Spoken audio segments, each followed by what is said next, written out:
नुसतं एकच कारण आहे बेटा, कारण मी 4थी पास सुद्धा फुल टाइम नाही, हाफ टाइम आहे. मी दिवसभर शाळेत नाही गेली आहे. मी सकाळी म्हशी वळायची, म्हशी पाण्यात बसल्या की शाळेत जायची. शाळेत उशिरा गेलं म्हणून मास्तरनी मारलं, म्हशी पाण्यातून उठून शेतात घुसल्या म्हणून शेतकऱ्यांनी मारलं. डबल मार खात मराठी 4थी पास, सिंधुताई सपकाळ जिंदाबाद. माई, आपण पाहतोय तुम्ही बोलायला लागलात आणि मैदान प्रचंड भरून गेलं. महिला आहेत त्या टाळ्या वाजवायला लागल्या. महिलांमध्ये आपण पण कुणीतरी आहोत हा आत्मविश्वास अचानक जागा झालेला पाहायला मिळाल्या. पण याच कितीतरी महिला असतील ज्या घरामध्ये पुरुषाला घाबरून राहत असतील, किंवा स्त्रीला स्त्रीच्या जातीनं असं वागणं बरं नव्हे असं घराघरात अनेक ठिकाणी ऐकायला मिळत असेल. नेमकं स्त्रीला स्त्रीत्व शोधण्यासाठी काय करावं, तिनं स्वतःचं अस्तित्व म्हणून जगलं पाहिजे, हा विचार देण्यासाठी तुम्ही या तमाम महिलांना काय सांगाल? खरं म्हणजे मलाही कधी कधी प्रश्न पडतो की बाईच्या जातीला घडवताना नक्की देवानी ओव्हरटाईम केला असेल, त्यालाही भत्ता मिळालं असेल. म्हणून बाया हो, एक लक्षात घ्या, सगळं संसाराचं ओझं तुमच्या खांद्यावर आहे, ते तुम्ही टाकून चालणार नाही. पोरं सगळे तुमच्या नावाने ओरडतात, बापाकडे जात नाही. घरी आल्यावर तुम्हाला सगळं गॅस शिगडी काय काय करावं लागतं, जाताना भाजी घेऊन घरी जावं लागतं, त्यातून तुमची सुटका नाही. आणि कधी कधी असं होतं की काही कारण नसताना नवरा भांडायला सुरुवात करतो, काही कारण नसतं, त्याला बाहेर ताप झालेला असतो ना. एकमेव हक्काचं ठिकाण म्हणजे बायको असते.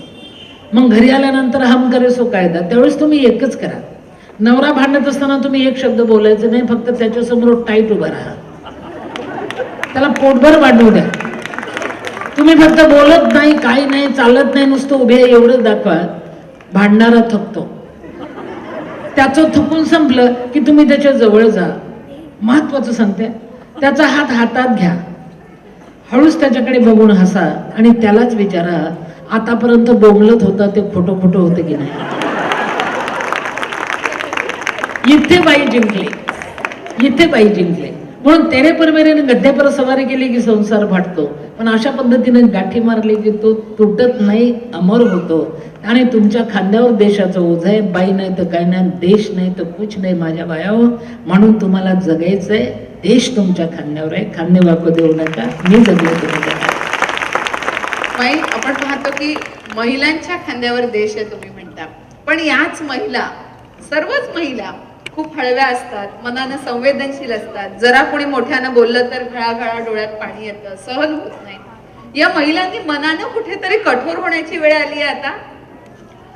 काय असतं माहिती का बेटा, आपण जर जरा लूज झालो तर कोणी पाय देऊन पुढे जाते रे. तुम्ही लूज नाहीच आहे बेटा, अजिबात नाही. तुम्ही स्वतःला कमजोर मानू नका. तुमच्यामध्ये मोठी ताकद आहे, शक्ती आहे, फक्त आयडिया वापरा. एक उदाहरणार्थ, माझ्याजवळ काय होतं, मी जेव्हा अमेरिकेला गेले तेव्हा तुमच्यासारखं मलाही रडायला होतं. काय चाललं काय माहिती, अमेरिकेत चाललं काय माहिती, अडाणीच आहे हे, इमान बदकन पडलं तर काय घ्या. सगळ्यात मोठं टेन्शन इमानात, इमान बदकन पडलं तर काय घ्या. ते इमान पडलं नाही, पण माझ्या डोक्यात जे चालू होतं की मी काय करायला चालले, कोण मी, किस गली में कसकस सिंधुताई सपकाळ.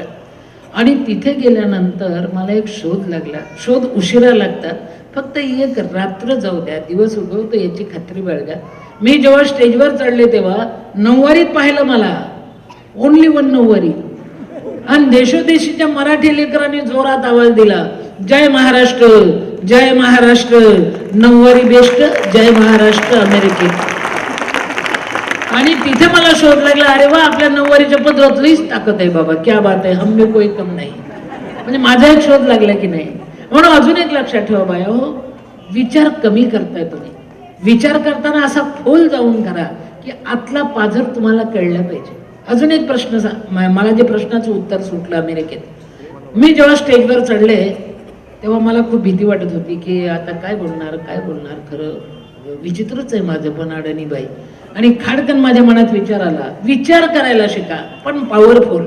पटकन मनात विचार आला, चुकते सिंधुताई सपकाळ, तू ज्या देशातून आले त्या देशाला भारत माता म्हणतात, तुझ्या देशाला भारत माता म्हणतात, भारत माता की जय म्हणतात, तो तुझा देश.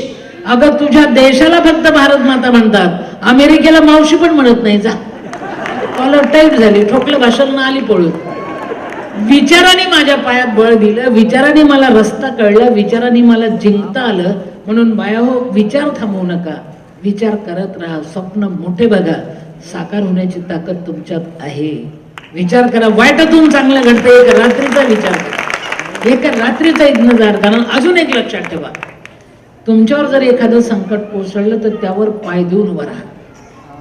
संकट कोसळलं तर पाय देऊन उभं राहा. संकटाची उंची कमी होते ना, आपल्याला श्वास घेता येते, हम में कोई कम नहीं. आणि अजून एक लक्षात ठेवा, जब उसी ने मेरे कब्र पर आके मुस्कुरा दिया, जब उसी ने मेरे कब्र पर आके मुस्कुरा दिया, बिजली चमक के गिर पड़ी, सारा कफन जला दिया.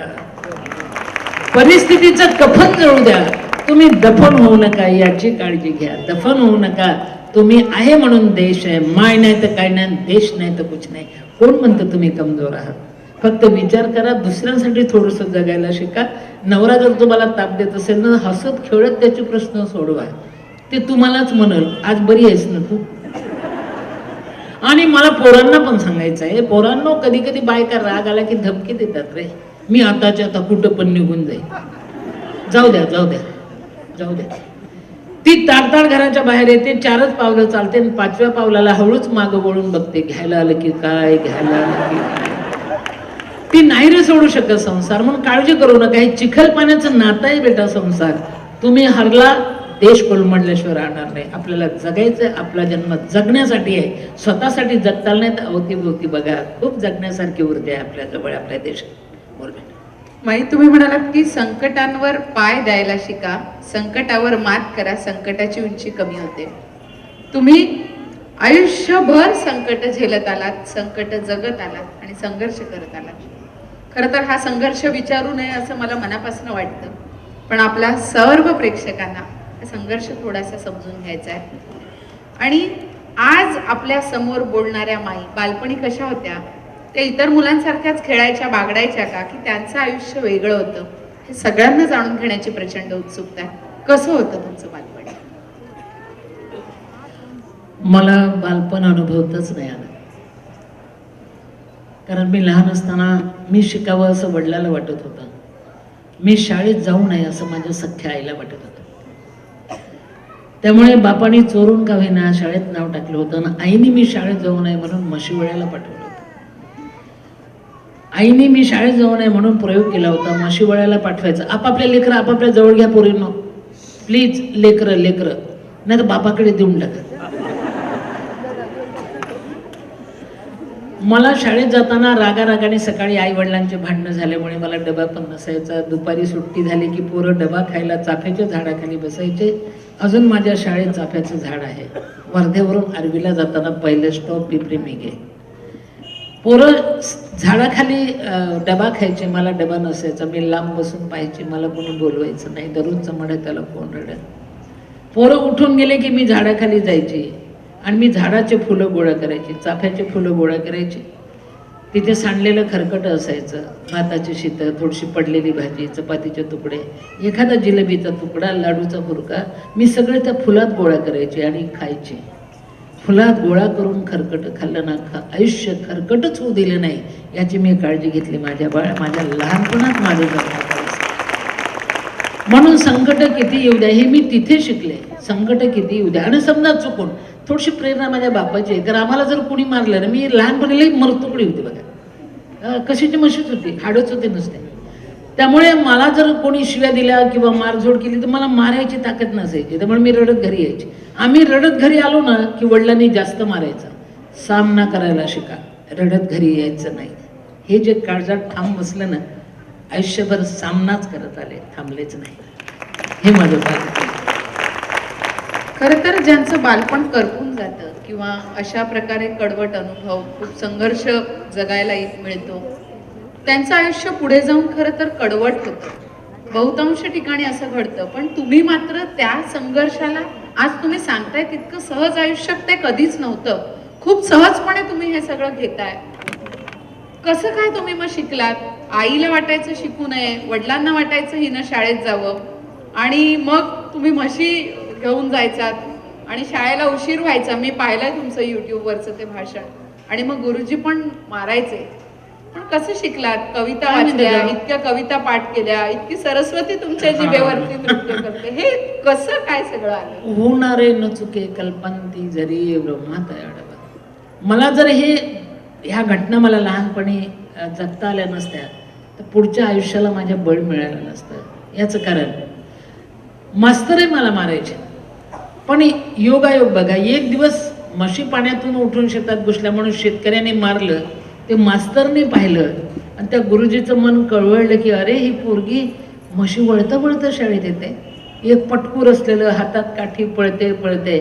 मी 4 वर्ष शाळेत नाही गेले बाळ सुवर्णा, मला मास्तरनी वरपास केलं, मी वरपास 4थी पास, पण डिग्री बिग्री नाही. पण दुसरं एक म्हणजे वरपास 4थी पास झाले आणि लग्नाला उभी झाले. माझ्या लग्नात माझं वय 9 वर्षाचं होतं. चित्रपटात मला 12 वर्षाचं दाखवलं. मी त्यांना म्हटलं होतं असं नाही आहे ते म्हटले आम्ही असंच करणार. म्हटलं मरा, काय पण करा. मला बालपण जगता आलं नाही. दुसरं म्हणजे लग्न ठरलं तेव्हा मला वाटत होतं तिथं काहीतरी चांगलं असेल. लग्न बिग्न कुठे कळते. पण तिथे गेल्यानंतर परत एक संघर्ष आहे. मला नवरा वाचूच देत नव्हता, कारण त्यांना वाचता येत नव्हतं. त्यांना वाटायचं बायकोसून वाचते, नवरासून वाचता येत नाही, ये तो नवरेशाही का अपमान आहे. मग मी वाचत तरी काय, कुठलंही पुस्तक मला मिळालं नाही. बेटा फक्त लेकरांना उभं करा, मला माझे लेकरं आठवतात बेटा प्लीज. मला वानसमानाचे कागद मी वाचायचे आणि ते जर माझ्या पतीला दिसले ना तर मार पडायचा. पतीने माझ्या समोर कागद जाळायचे आणि मला विचारायचं तुझे कागद पेटवले, बोल. काय बोलू शकते मी. मग मी एक पर्याय शोधले सुवर्ण मी. मग मी एक पर्याय शोधला. पतीने कागद जाळण्यापेक्षा मी काय करायची, मला पाहिजे तेवढे कागद शोधायचे, वाचायचे आणि नंतर मी तो कागद खाऊन टाकायचे, चावून चावून खायचे. मी तेव्हा कविता चावून खाल्ल्या, पचवल्या. आता त्या उगवायला लागल्या. एका मेरा दोष आहे. अरे मी पहिले पचवल्या, माझ्या रक्तात कविताच आहे. त्यामुळे इथे पण मी हरले नाही, मी जिंकले. आणि तेव्हा वाचलेलं आता उगवायला लागलं ना. माझी तिजोरी फुल आहे. माई, खरं तर माई घडण्याची सुरुवात मला वाटतं लग्नानंतर झाली. कारण तुम्ही बाहेर पडलात आणि तुमच्या नवऱ्याने जो काही घरातनं तुम्ही प्रेग्नंट असताना बाहेर काढलं आणि तो प्रसंग खूप कटू आहे, विचारू नये असं मी ठरवून आले होते. पण कदाचित जमलेल्या पुढच्या प्रेक्षकांना माहीत असेल असं मला वाटत नाही की गोठ्यामध्ये तुम्ही मुलीला जन्म दिला, ज्या ममता ताई आज तुमचं काम सांभाळतात. अजून एक सांगते बेटा की जगामध्ये देव आहे, विश्वास ठेवा. फक्त आपल्याला तो दिसत नाही पण सोबत असतो. अरे अर्जुनाला तरी कृष्ण कुठे कळला दिव्य दृष्टी दिल्याशिवाय. सोबत होता ना पण नाही कळलं. दिव्य दृष्टी दिल्यावर त्याला भगवंत कळला. मग कीच गेली मी खसखस सिंधुताई सब काळ. काय माहितीये का, एक घटना अशी घडली माझ्या आयुष्यात की मी आता म्हणते की त्या घटनेला मी नमस्कार करते. फार बरं झालं माझ्या पतीने मला हाकलून दिलं, नाही तर मी मरून गेले असते. मला देश कळला असता, जग कळलं असतं, तुमच्यापर्यंत आले असते. मी त्यांची पहिली आभारी आहे. मी आईची आभारी आहे. जर मला आईने सांभाळलं असतं तर मी रोज मजुरी करत तिच्या झोपडीत राहिले असते. बाप देवाघरी गेला नसता तर बापाने मला उघड्या जगावर येऊ दिलं नसतं, कारण बापांचा माझ्यात खूप जीव होता. नवऱ्याने सोडलं नसतं मला जग कळालं नसतं. म्हणून होणारे न चुके कल्पांती जरी ब्रह्मात आडवा. एक मात्र सांगते, मी मरणारच नाही असं मला कधी वाटलं सुवर्णा. मी भीक मागत होते. नाही ते नंतर, अगोदर मी अशी रेल्वे स्टेशनवर ते व्हीटी स्टेशनला मी भीक मागितली. मला कोण ओळखत होतं. पोलिसने हाकलून द्यायचं, मी परत तिथे येऊन बसायचे भीक मागायला.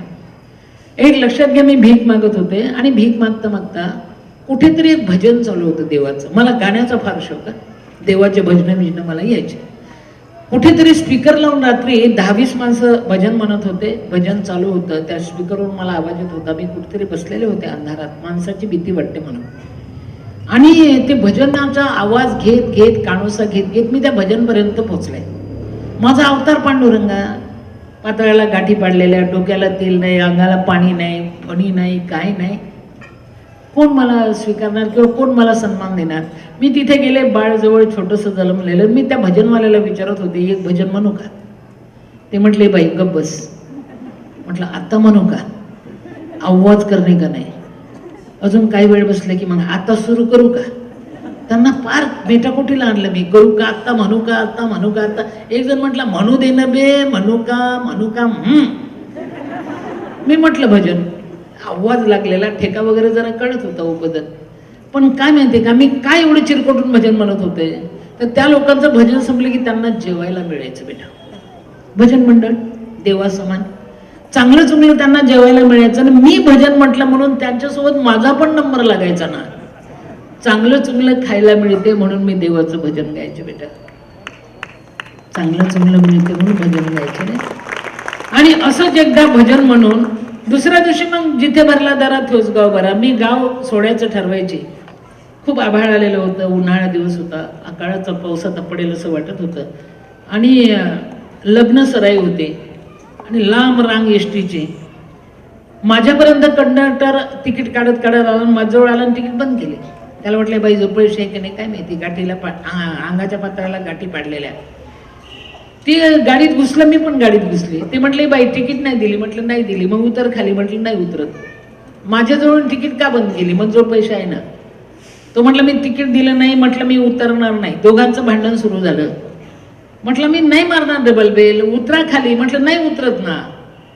दोघांचं भांडण चालू असताना एक फाटक्या कपड्याचा माणूस आला बेटा, सुवर्णा, ज्याची हाताची बाई फाटून खाली लोंबत होती, सगळ्या अंगाला डाग पडलेले, अति गरीब, ज्याला आपण भुक्का म्हणू असा दुबळा. कसा तरी माझ्या गाडीच्या गेटजवळ आला, म्हणजे एसटीच्या गेटजवळ आला. मला म्हटलं बाई नमस्कार, रात्री देवाचं गाणं तुम्हीच म्हटलं का? म्हटलं मीच म्हटलं. मग एक करता का? मग जोड जास्त पैसे नाही, पण आपण एवढा दोघं जण चहा पिऊ का? एका चहात 2 घोट तुम्ही, 2 घोट मी पिऊ का? माझा एवढसा चहा पिता का? चांगल्या माणसाने म्हटलं असतं पिते, मी नसती पिली. पण ते फाटकं शर्ट खाली लोंबते, खिसा फाटलेला, आणि तो मला चहा पाचतो म्हटल्यावर मी उतरले खाली. कंडक्टर वाटच पाहत होता उतरायची. मी उतरले, त्याने डबल बेल मारली. इथून फक्त ह्या रोडपर्यंत गाडी गेली. कडकडकड वीज कडाडले, त्या गाडीवरच पडले बेटा सुवर्ण. आश्चर्य म्हणजे गाडीतले सगळे लोक जळून गेले, फक्त सांगाडा शिल्लक होता. आणि शीटवर बसलेले लोक हात हात कोळशे होते, फक्त शीटवर हात हात कोळशे. तिथे डोक्यात प्रकाश पडला, तो कोण मला चहा पाजणार? नंतर तो माणूस सापडलाच नाही. आम्ही चहा पण पिलो नाही. त्यांनी मला खाली का उतरवलं? होणारे न चुके कल्पांती ब्रह्मा येत आडवा. त्या दिवशी मी ठरवलं, जेव्हा मरायचं असेल तेव्हाच मी मरणार. कोणाची ताकद नाही मला मारायची. आजपासून जिंदगी सुरू. ह्या अशा घटना माझ्या आयुष्यात घडल्या आणि मी डोळे उघडून जगाकडे पाहायला लागले. खऱ्या अर्थानं तुमचं आयुष्य हा एक चमत्कार आहे. कारण की जे आम्ही वाचलं तुमच्याबद्दल, तुम्ही मी वनवासी मध्ये पण सगळ्या गोष्टी आलेल्या नाहीत, काही गोष्टी राहिलेल्या आहेत. पण याचं कारण होतं, मी वनवाशी सगळं का नाही लिहिलं? आता मी मोठी झाले, मी म्हणेल ती पूर्व दिशा, पण तेव्हा जर मी हे सगळं लिहिलं असतं, स्मशानाचा मुद्दा मी पुस्तकात लिहिला नाही का, तर माझं पुस्तकच लोक खोटं ठरवतील याची भीती वाटत होती. असं कुठं असतं हो, हे खोटंच आहे की हो, असं कुठं घडते की हो. म्हणून त्या भीतीपोटी मी ते टाकले नाही. पण आता चित्रपटात टाकलं, आता टाकायला हरकत नाही. आता या विचारायला मी उत्तर देते ना, हम मैं हूं ना जिंदी. खऱ्या अर्थानं माहीत तुम्ही जे जगला आहात की नाही, लोकांना कदाचित खरं वाटणं पण कठीण वाटावं, किंवा खरंच असं घडू शकतं यावर विश्वास ठेवणं सुद्धा कठीण. इतकी भयंकर अशी परिस्थिती तुमच्या वाट्याला आली.